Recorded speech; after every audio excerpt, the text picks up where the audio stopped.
We're constantly asked, so what makes Montenegrins different from other nationalities?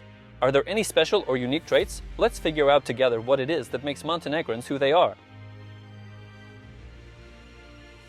I'm in a unique position to answer this question. I'm Montenegrin myself. I studied and lived in Russia for a long time, and now, because of my work, I interact a lot with Europeans. This video will be useful both for tourists who want to understand the local mentality and for those planning to move to Montenegro. So, let's get started. The first thing that stands out is our philosophy of Samo Polako, which literally translates to just take it easy. Other nationalities often mock this as laziness. And to be honest, not without reason. Still, Montenegrins also have to study and work, so they look for an efficient way to get things done without letting it affect the rest of their lives. That's where the tendency to put things off until tomorrow comes from. Imagine, a Montenegrin can sit in a cafe for hours over a single cup of espresso. This isn't procrastination, it's Balkan-style cultural hygge. Life is more important than work, and people matter more than rushing. But for Russians and Eastern Europeans in general, things are different. Or a Montenegrin would say, take it easy. A Russian would most likely reply, there's no time to rest, we need to work. At the same time, they're always torn between two forces, the desire to change everything for the better and the desire to preserve their familiar way of life. Western Europeans, on the other hand Germans, French, Scandinavians, live by the principles of structure and personal responsibility. They have everything organized, a plan, deadlines, rules. If a Montenegrin says, let's do it tomorrow, a European will ask, what time tomorrow? And in this clash of mentalities, Montenegro seems like a world of its own, where no one is in a hurry and life is measured not by tasks, but by moments. Second, it's our family system. A Montenegrin family isn't just parents and children, it's bloodline and godparent relationships too. Every family belongs to a certain bloodline, which is passed down through the male line. Knowing your clan is part of your identity. Here, it's totally normal to ask someone, whose are you, when you meet them, meaning, which family are you from? So, people might not know me personally, but they know my last name, and therefore, some of my close relatives, which instantly helps break the ice when meeting for the first time. And Godparenthood is a spiritual kinship that comes through baptism. It's considered almost sacred and is equated with blood relations. It's a kind of official bond of friendship for life. The traditional Montenegrin family is deeply patriarchal. Newlyweds often move in with the groom's family, where the grandfather or father is the head. 3 generations can easily live under one roof. The wife is not expected to help provide for the family. The husband takes full responsibility for this. Her main role is to care for the children and the home. In Europe, especially in Western countries, men and women have equal rights. This is not just talk. Gender equality is enshrined in law and supported by the culture. For example, in Sweden, men take parental leave on par with women, and this is considered normal. In the Netherlands, partners often split household duties equally, both cooking and taking care of the children. By the way, here's an interesting fact. In Montenegro, being a waiter is more often a male profession. In Russia or Europe, it's usually considered women's work. But here, men work in a service industry without any problem. Men in society often take on active social roles, like greeting and serving guests. After all, hospitality is an important part of the culture. Waiters are, essentially, the face of the establishment, and men are often expected to provide a sense of security, authority, and responsibility in such roles. The third feature of our mentality is sve može. Everything is possible.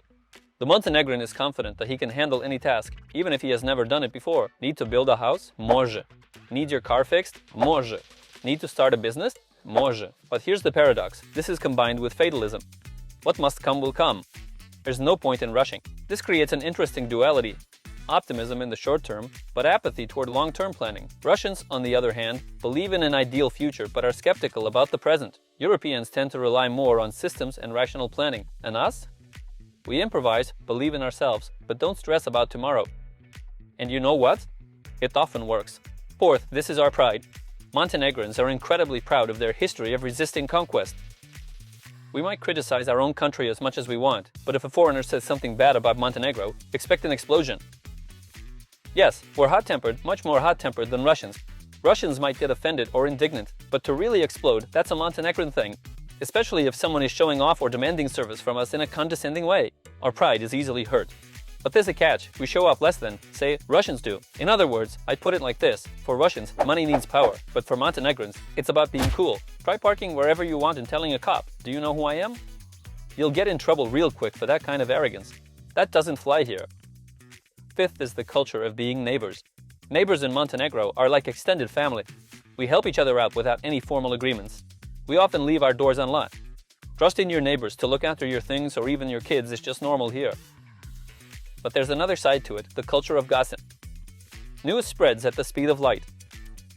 Everyone knows what's going on with their neighbor. For Europeans, this is a nightmare. No privacy at all. For us, it's a kind of caring in its own way. The country is small, everyone knows each other. There's less bullying in schools because all the parents know each other. Conflicts get resolved faster. Europeans value personal space, distance, and privacy. Russians also rely on personal connections, but in a more formal way. But we live in a culture of unconditional trust within small communities. But here's the paradox: we don't trust government institutions. We trust people, not systems. For example, important issues and problems are first solved through personal channels, acquaintances, and connections, and only then through official channels. Sixth is our ability to react quickly. Yes, often such a small country doesn't have enough resources to solve every problem. But when something extraordinary happens, Montenegro responds in a flash. We can pass legislative changes in a matter of weeks, while other countries often need much more time. Here's a fact that will surprise you.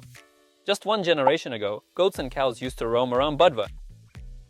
My father told me that he used to walk along the Adriatic Highway, where there are now hotels and restaurants, and saw old houses with goats and pigs. In 50, 70 years, we've gone from a shepherd society to a tourist mecca. That's an incredible speed of transformation. Yes, we're behind Europe in terms of progress.